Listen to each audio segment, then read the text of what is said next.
जिससे समस्या निकलती है उसी से समाधान होता है।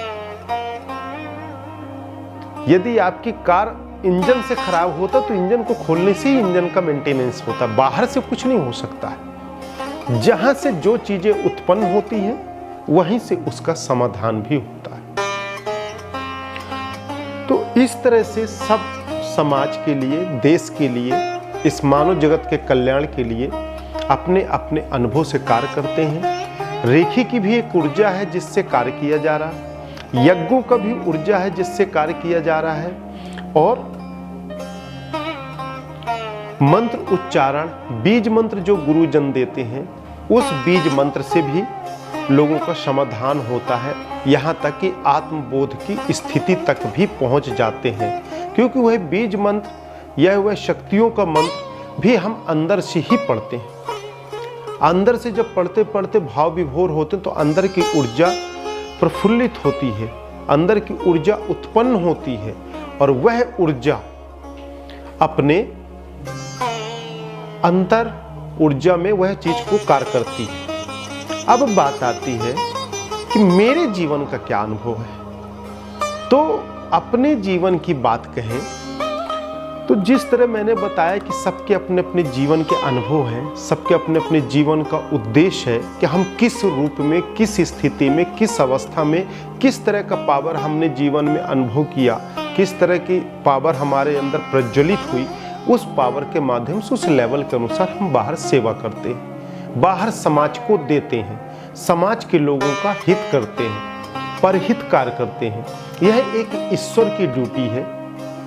ईश्वर ना जाने किस रूप में, किससे कौन सी, किसके काया में अंतर ऊर्जा कौन सी अनुभूति करा दे और कौन सा कार्य किसके माध्यम से करा ले। कहीं ना कहीं हर मानव प्राणी ईश्वर के उस प्रकृति के कार्य को कर रहे हैं। यदि आपको एक गवर्नमेंट जॉब मिल गई और 8 घंटे आप गवर्नमेंट का जॉब करते हैं,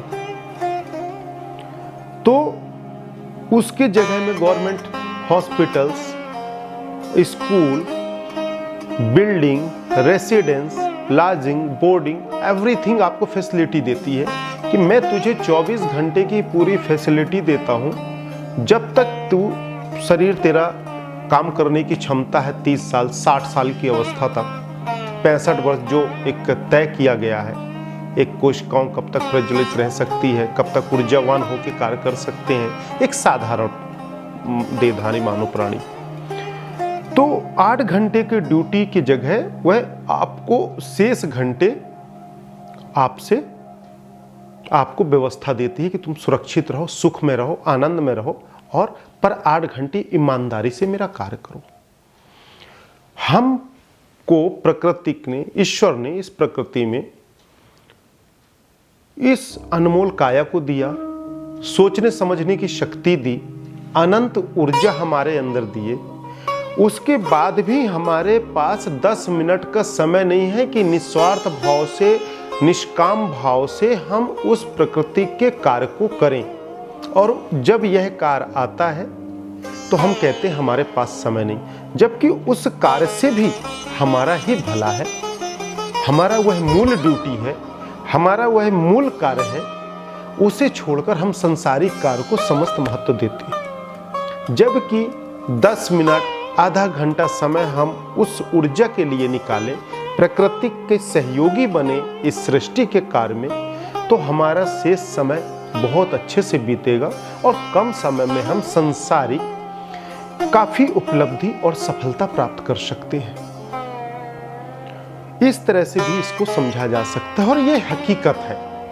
हम सब लोग कहीं ना कहीं ईश्वर के कार्य करते हैं। इस होल लाइफ में, जन्म से जानने के बाद, कर्म की दुनिया में आने के बाद से मृत्यु के पहले तक के बीच में ईश्वर, प्रकृति हमारे शरीर के माध्यम से, हमारे काया के माध्यम से अपना कुछ न कुछ इसी सौरमंडल का कार्य कराती है, परंतु हम बात बात में वह कार्य कर कर चले जाते हैं और हमें पता नहीं चलता कि हमने भी प्रकृति के कार्य में सहयोगी बने।